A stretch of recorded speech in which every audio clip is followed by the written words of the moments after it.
You know what you're listening to? Is that a trick question? It's the I Still Love This Game podcast with your host, Matthew Damian. He's an idiot. Don't listen to this. He's an idiot. Is this thing on? Oh, it is on. There we go. It's been so long. I'm just going to keep this. I'm not even going to delete this. It's been so long since I've done an episode, and I know it's probably the worst time to be an NBA fan to take a hiatus, but I took a hiatus. Life got a bit busy and chaotic. I apologize for that, but hey, I'm here, and I'm here at the best time because now basketball is getting really exciting. I'm not gonna lie to you guys. I got really bored during the first round and a half of the NBA playoffs, but it picked up momentum, didn't it? And we've got lots to talk about. The next episode will be a mailbag because that has built up to the point where I may have to do 15 episodes the way that thing is backlogged. However, I wanted to talk about the NBA playoffs, and there's a lot to talk about.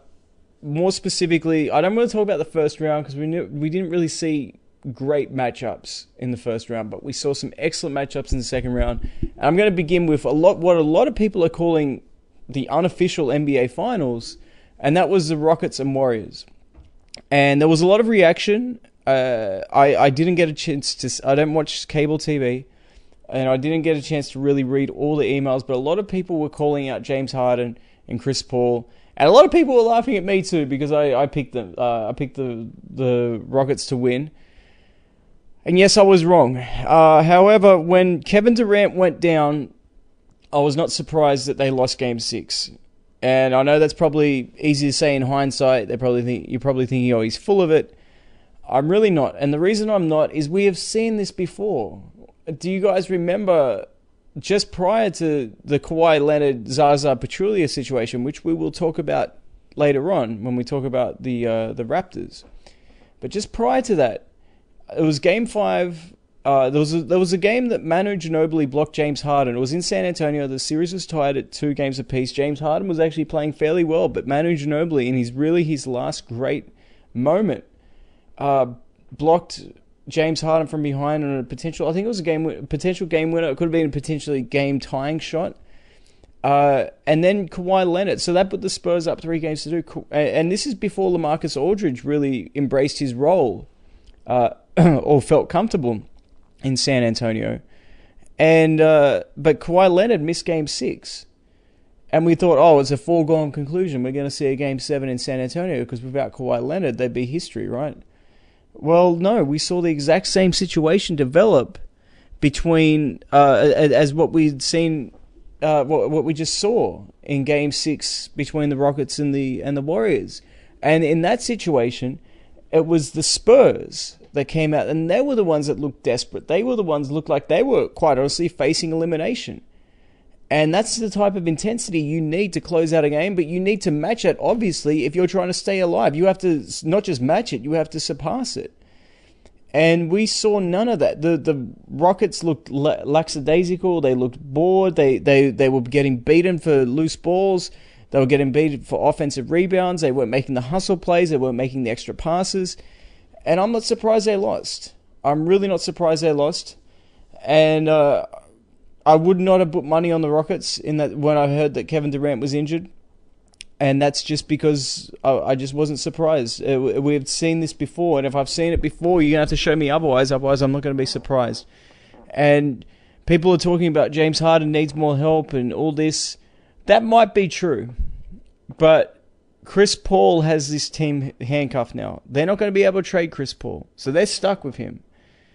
And it's kind of lame and pathetic to think that, you know, the other guys who are really complementary players, you know, the Clint Capellas, they're starting to cop backlash. Chris Paul did not deliver in this series. He played pretty well in Game 6, but he did not deliver. And neither did James Harden, to be honest. The way that he played in the regular season, I expected a lot more from him. He did not deliver. And some players just do not have it. And it's starting to become abundantly clear that James Harden does not have it. And what I mean by that, I'm not taking shots at him, by the way. This is just my analysis based off what I've seen. James Harden is a great regular season player. But in the playoffs, Ben Wallace said this too, right? In the playoffs, it's a chess match. Okay, I might lure you into taking my queen, but I'm going to checkmate you 2 moves later because I put you in a position where you can't succeed because you've had to move your pieces accordingly. And that's the same thing in playoff basketball. They force you to your counters. They make you think that you have counters when not necessarily you do. And then this is why fourth quarter scoring is so important and so valuable. Because it's okay to score in the first, second, or third quarters because you can recover. You have time to recover typically, unless you have a 40-point lead or something like that. But in the fourth quarter, especially in the second half of the fourth quarter, it's hard to recover. If you let a lead balloon into double digits or things of that nature, it's hard to respond. And that's why James Harden, I don't think he's got it. I just don't think he has the juice in the fourth quarter. He's too one-dimensional. He has a great step back, great isolation player.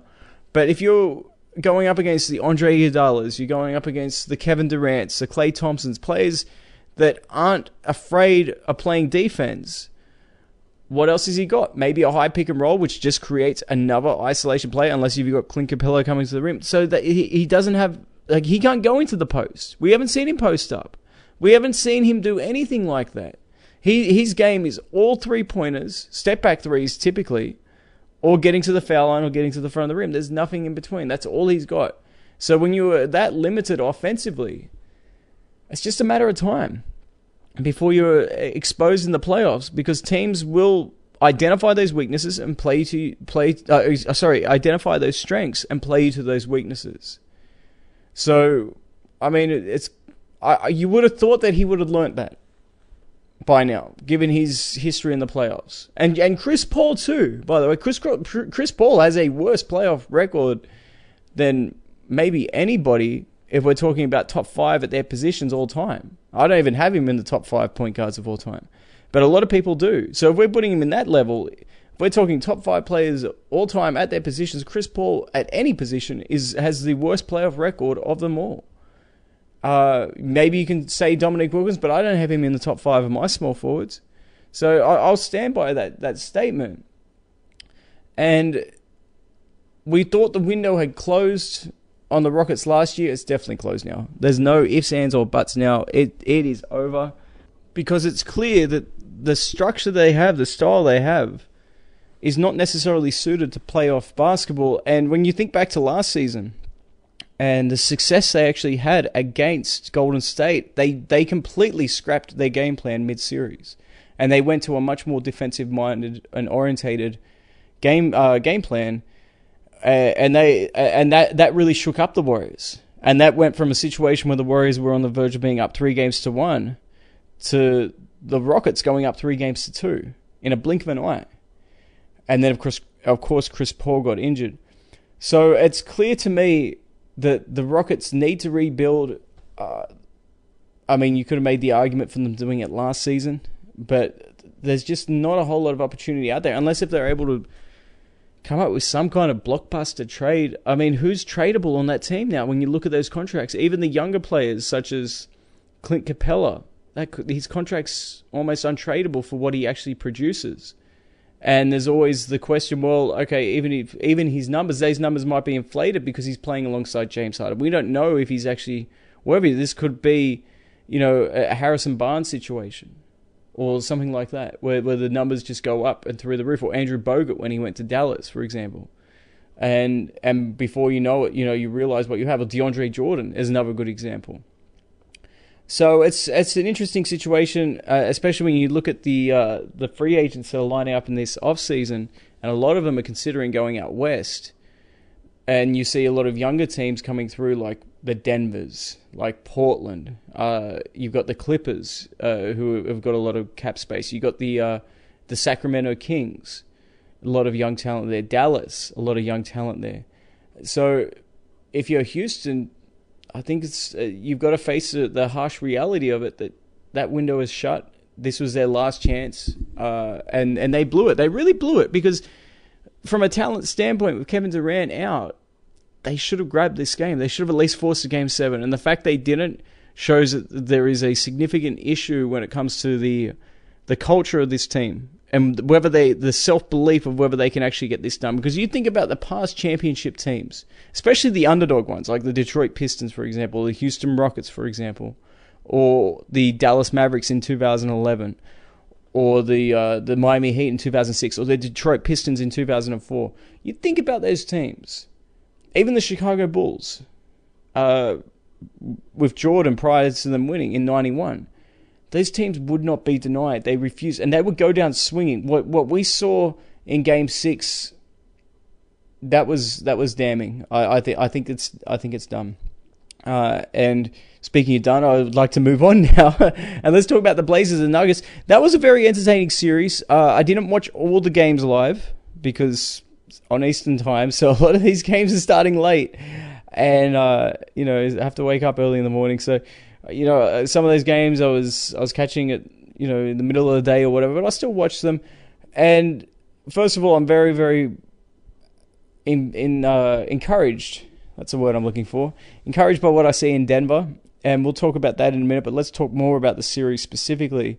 And Damian Lillard and CJ McCollum, boy, I tell you what, if they are able to somehow win a championship together, with those two being the leading guys, you can make a legitimate argument for them being potentially at least a top 10, if not a top 5 backcourt of all time. And they are by far and away the second best backcourt in the NBA right now, behind obviously Golden State's. And I like the fact that, and the commentators were talking about this too, so don't think that I came up with this, but I like the fact that Damian Lillard is smart enough to realize, one, when his shot's not on, and two, if his teammate's hot, and to get out of the way or to play off him. Something James Harden doesn't do, something Russell Westbrook doesn't do. And they have the inability, or I shouldn't say the inability because it's a decision they're making, but they just refuse to play off the ball and do the little things and be a role player. And that's really when a team is most dangerous, is when the other guys start stepping up and the superstars start filling in the holes and doing the little things and doing the dirty work and setting off the ball screens, because they're always a threat with or without the ball. Those decoy players or those secondary players aren't always a threat, but when they're on, they're a threat. So when they're on, and you've got to also pay attention to what the superstars are doing, then you're really at the mercy of the offensive players. And that's exactly what happened in Game 7. CJ McCollum took him home down the stretch. Great gutsy call by Terry Stotts. And I thought he was under immense pressure to save his job in the first round up against the Oklahoma City Thunder. Had they lost that series, based off what happened the year before, I'm pretty sure he would have been gone. Now they're in the conference finals, and they have a chance to be competitive. I'm not going to say they're going to win that series, but they have a very good chance to be competitive. One, because Damian Lillard, CJ McCollum. The other thing is they have a lot of depth up front with some athletic guys that can at least challenge and make the Warriors work hard. And they've played the Warriors enough to not be intimidated. This could be sneakily a 6 or 7 game series. This is the type of series that reminds me a little bit of the Pacers and the Heat back in the early 2010s. What do we call that now? The 10s, the teens, whatever it is.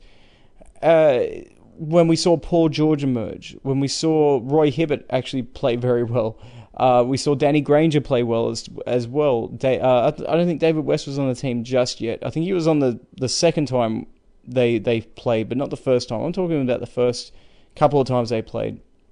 And it's interesting to me when I'm thinking about that, because when you look at that Pacers team, they never really had genuine superstars. I mean, they had Paul George, but he wasn't even an all-star at that point. So, I mean, Paul George, Damian Lillard, those two kind of cancel each other out. And then you got just some scrappy players that don't back down. But the thing for Portland is they've played this team plenty of times. They have played the Warriors plenty of times. I don't think they'll be intimidated. They're definitely overmatched, but I don't think they'll be intimidated. And they'll fight. They'll give them a fight. So I think the Warriors will win that series in 6, but I'm looking forward to it. I'll stay up to watch those games. The Bucks and Celtics, well, my goodness. Which idiot said the Celtics were? Actually, a lot of idiots. It wasn't just me. But What a disappointment. And I said, when the whole Anthony Davis thing went down, and just prior to that, the phone call between Kyrie Irving and LeBron, that Kyrie Irving's pretty toxic, and I would have traded Kyrie Irving for Anthony Davis at that point. And I had a bit of backlash for that. I don't care. I still believe it, even though you might be thinking, well, why would you trade Anthony Davis and get 1.5 years? Well, it turns out it's going to be one more year than what you get Kyrie Irving. He's gone. There's no way he's returning. And I don't even think the Celtics want him back. And before you say, well, what a disaster that was, well, they didn't give up too much for him. They gave up Isaiah Thomas, and that was actually a good thing, because had they signed him to a supermax, you'd be in a worse position than what Houston is in with Chris Paul. And they ended up giving up the Brooklyn pick, which turned out to be the number 8 pick in the draft. So, I mean, that wasn't a terrible trade, right? So I'm looking at it from the standpoint that Boston wants him gone for good reason. They played worse with him, and he actually hindered some of the development of some of those players. We saw players step back, and when I say some of these players, we're talking about first and second year players at that time. Obviously Jaylen Brown and Tatum are the players I'm referring to. So, given the fact that he hindered development, he's got to go. He's got to go at that point, and he can go to Los Angeles, he can go to Brooklyn, he can go to New York, he can go wherever he wants, but Boston should not even offer him a contract, because they're better off without him. And it was pretty obvious, and obviously I'll take into account that last year's Eastern Conference run to the not the NBA Finals, but the run to the Conference Finals was easier than this year. However, it's also obvious, just from the eye test alone, that this Celtics team was fractured for a long time, and the only genuine distraction was Kyrie Irving. So, adios. See you later. I wouldn't want anything to do with him. The last series that I want to talk about is the 76ers and Raptors. And the thing that caught my eye in this series was Embiid playing on the perimeter. He's got a couple of crap for that, but it's not his fault. And it's Ben Simmons' fault. And let me explain, because Ben Simmons cannot shoot the three. So in order for him to be effective, he's taking up that real estate close to the basket, which means his defender is close to the basket, which actually limits Embiid's ability to just post up, because he's posting up directly into a double team at that point. So I place a lot of the blame on the 76ers offense directly on Ben Simmons, and quite honestly, it's just a matter of time before we realize that one of them's got to go, and it has to be Ben Simmons. You cannot give up Embiid. So Ben Simmons, I would be looking to trade him now before it erupts that you need to trade him, and then your pivotal piece in that trade loses value because the other teams know you want to deal him. You'll be able to get some value for him, but you'll get a lot more value if you're looking early than later. It wouldn't be interesting if they were able to get Anthony Davis. My goodness, Anthony Davis and Joel Embiid on the same front court. Ooh, that'd be nice. That'd be real nice. But look, the 76ers, they have every right to be disappointed. They lost this series not in Game 7, although it was in the 7th game, but the Game 4 loss at home, they kind of let their guard down. Kawhi Leonard really brought them back to life, the Raptors, that is. And so that was the defining moment in that series. That was a pivotal game for them there. And obviously, what else can you say about Kawhi Leonard? And I'm so happy for Kawhi Leonard. I mentioned this before. I was talking about the Zaza Pachulia thing. We're gonna, as I said before, it's gonna be shocking if the Warriors lose to the Blazers. So let's pencil them in the finals already. But if it's the Raptors versus the Warriors, and here's the other thing: despite who comes out of the East and who comes out of the West at this point, the Eastern Conference team is going to have home court advantage. That's interesting. When was the last time the Eastern Conference team had a home court advantage? Was it 2013? I think it was 2013. And someone's got to work out the percentages since the Bulls Jordan retired, because since that era, it's got to be, I don't know, it's not good in terms of the ratio from the Western Conference team having home court advantage to the Eastern Conference.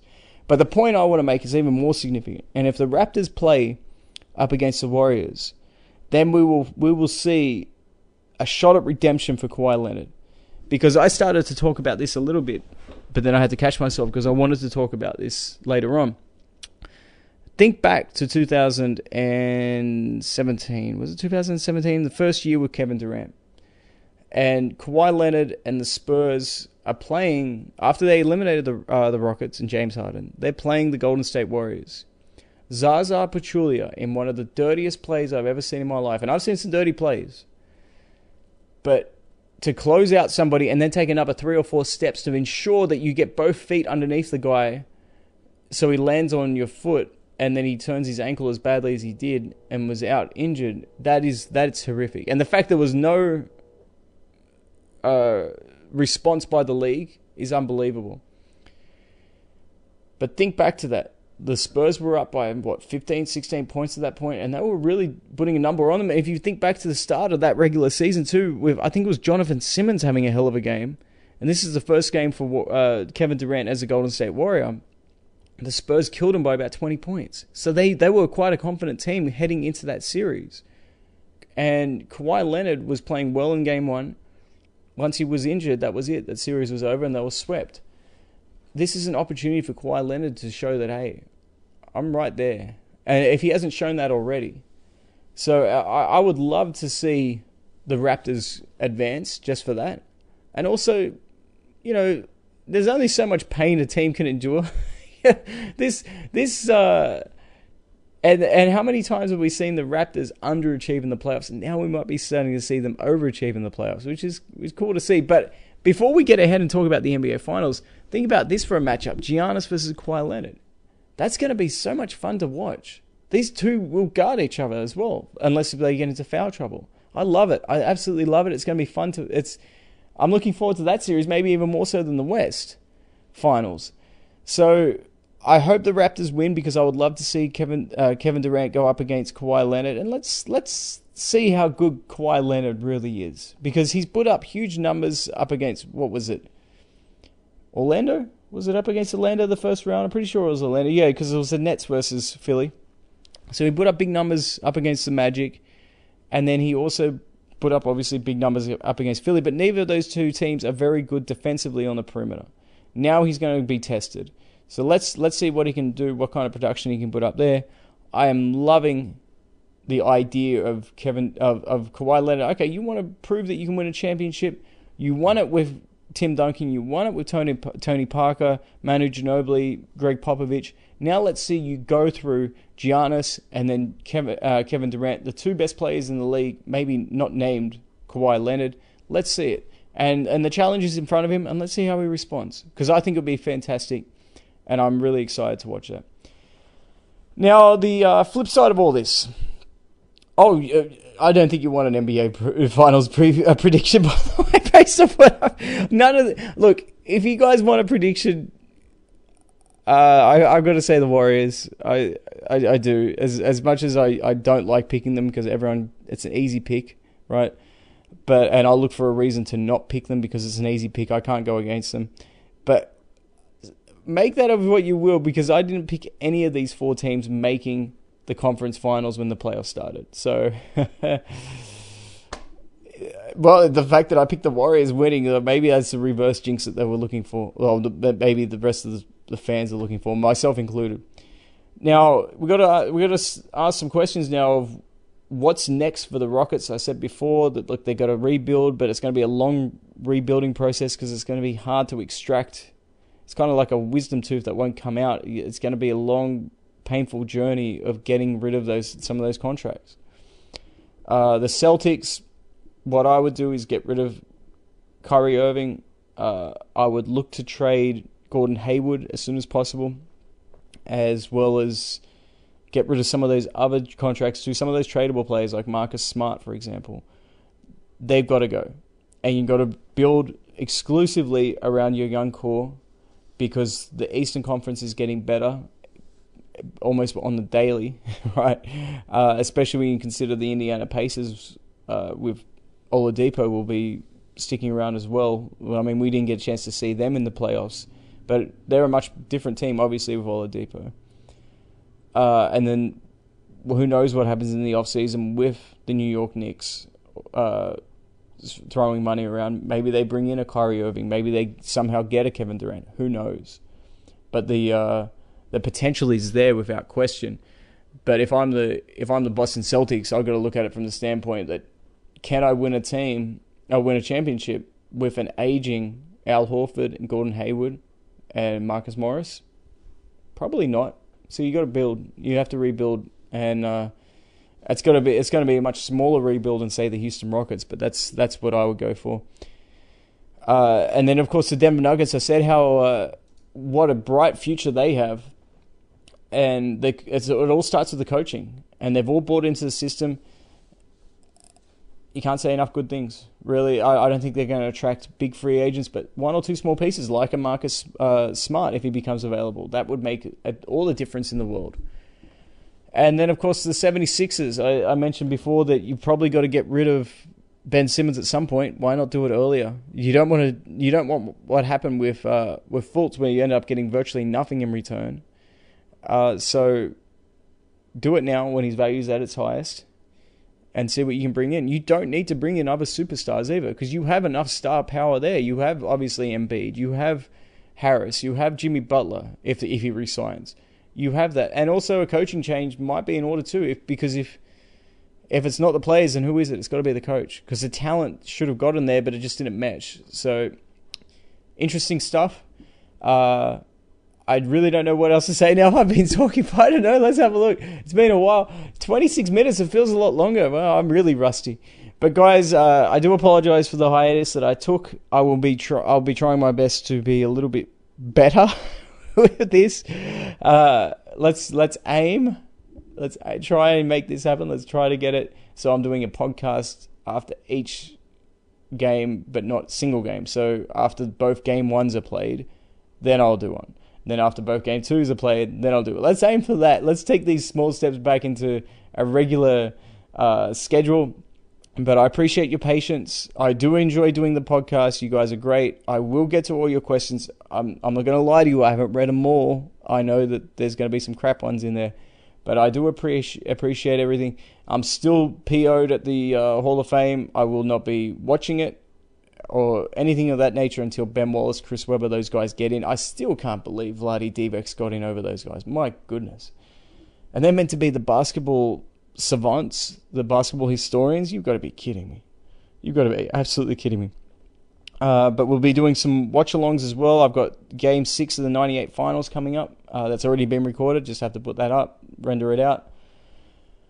I think that's it. Thank you, guys. Thanks for listening. Thanks for continuing to subscribe to me despite the long layoff. But I'll see you in the next episode. Thank you.